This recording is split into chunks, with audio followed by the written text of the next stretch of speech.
kelas 6, apa kabar? Semoga masih dalam keadaan sehat dan juga tetap semangat ya dalam belajar. Nah, hari ini kita lanjut lagi materi IPS kita ya.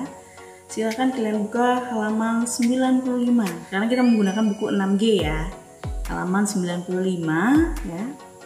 Kita akan kembali mempelajari bagaimana peran Indonesia dalam kerjasama ASEAN di bidang pendidikan. Ini penting nih biar kamu tahu ya, karena kamu di dunia pendidikan kan ya, jadi kamu harus tahu juga nih apa aja sih sudah peran Indonesia dalam kerjasama ini ya. Oke, persiapkan buku kamu dan mari kita bahas tentang peran Indonesia dalam kerjasama ASEAN di bidang pendidikan. Setiap negara memiliki kualitas sumber daya manusia yang berbeda. Karena kondisi seperti ini ya mendorong negara-negara di ASEAN bekerja sama dalam berbagai bidang ya. Salah satunya adalah bidang pendidikan. Kerjasama ini ya bertujuan untuk meningkatkan kualitas sumber daya manusia melalui pendidikan. Kerjasama di bidang pendidikan antar negara Asia Tenggara dimulai dengan pembentukan organisasi Menteri-Menteri Pendidikan Asia Tenggara pada tanggal 30 November 1965. Kerjasama pendidikan ini ya dilaksanakan oleh Komite ASEAN ya untuk pendidikan. Kerjasama ASEAN di bidang pendidikan ini mengalami kemajuan. Hal ini terlihat dari penandatanganan deklarasi penguatan kerjasama bidang pendidikan melalui KTT ASEAN ke-15 di Thailand yang bertujuan untuk menghadapi masyarakat ASEAN 2015. Dan adanya penguatan kerjasama ini ya bertujuan untuk meningkatkan kualitas sumber daya manusia agar memiliki daya saing ya, baik di tingkat negaranya maupun di tingkat dunia. Selain itu, deklarasi ini juga mencantumkan keinginan negara-negara ASEAN untuk membentuk kesepakatan penelitian di bidang pendidikan. Untuk mencapai semua tujuan yang tadi ya, negara-negara ASEAN ini harus memperbaiki kualitas pendidikan dan meningkatkan kualitas tenaga pengajar ya.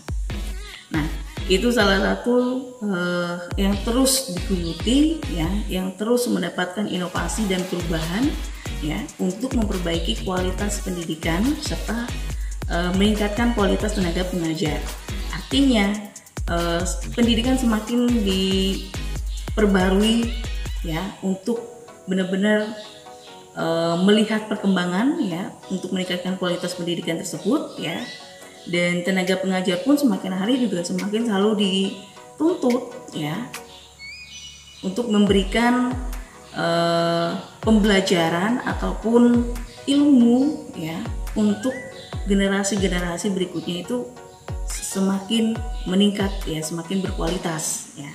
Nah, kalian sudah mendapatkan pendidikan yang kualitasnya sangat baik ya, yaitu kalau kita lihat di SD Presiden kalian sudah mendapat pembelajaran setiap harinya ya.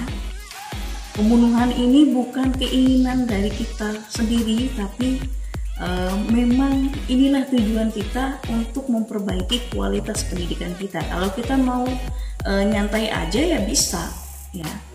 Tidak ada pembelajaran, tidak ada latihan, tidak ada PR, bisa. Cuma kualitas pendidikan kita gimana? Makin membaikkah dengan hal tersebut atau sebaliknya ya?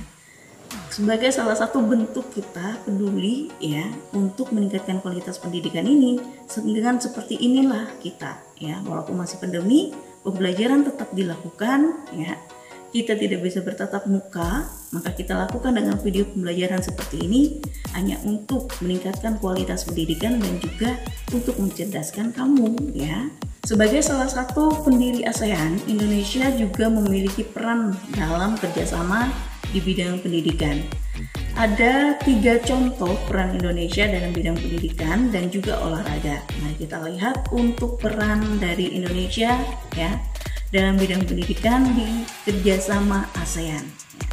Yang pertama adalah menetapkan kurikulum pendidikan yang berorientasi pada perdamaian dunia, menghargai hak asasi manusia atau HAM, dan prinsip demokrasi. Manfaat dari penetapan kurikulum adalah untuk menciptakan generasi muda yang berkualitas dengan menjunjung persamaan HAM dan demokrasi. Yang kedua, melakukan pertukaran pelajar dengan memberikan beasiswa pendidikan kepada pelajar berprestasi. Hal ini bermanfaat untuk meningkatkan jiwa kompetensi ya pada para pelajar yang ada di ASEAN ya. Dan mereka pun akan belajar dengan sungguh-sungguh untuk memperoleh beasiswa tersebut. Kemudian yang ketiga, membentuk kelompok peneliti dengan negara lain. Misalnya Indonesia mengajak negara Singapura untuk meneliti tentang kualitas padi di Indonesia. Nah, peran ini bermanfaat untuk mengembangkan ilmu pengetahuan yang dimiliki oleh negara-negara ASEAN. Dengan adanya pengembangan ilmu pengetahuan seperti ini, ya tentu wawasan dari negara-negara ASEAN pun akan semakin luas. Ya. Intinya adalah adanya pendidikan, adanya kurikulum, dan adanya pelaksanaan pembelajaran itu gunanya adalah untuk membuat ya ataupun memperbaiki kualitas pendidikan yang ada. Kalau negara lain sudah bisa mempelajari semua hal, kenapa kita tidak, gitu kan? Padahal kita sama-sama nih mempunyai peran ataupun mempunyai hak untuk mendapatkan pendidikan yang lebih baik. Itulah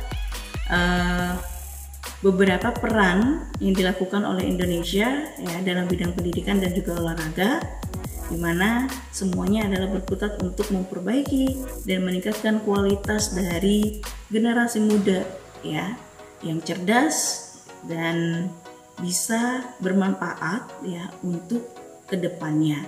Ya, harap dari apa yang sudah kita pelajari tadi, dari sejarahnya sampai perannya, gue harap kalian benar-benar memahami dan bisa mencatat hal-hal pentingnya di buku catatan kamu ya. Dan untuk kegiatan kamu di rumah, silakan kamu kerjakan soal yang ada di halaman 98 nomor 3 ya. Dituliskan di buku latihan kamu dan dikumpulkan. Sampai di sini dulu pertemuan kita hari ini. Ingat, tetap sehat, tetap semangat menjalankan protokol kesehatan untuk menjaga kesehatan kita sendiri dan orang-orang di sekitar kita dengan selalu menggunakan masker, mencuci tangan dengan sabun, menjaga jarak, dan juga menghindari kerumunan. Sampai di sini dan sampai jumpa.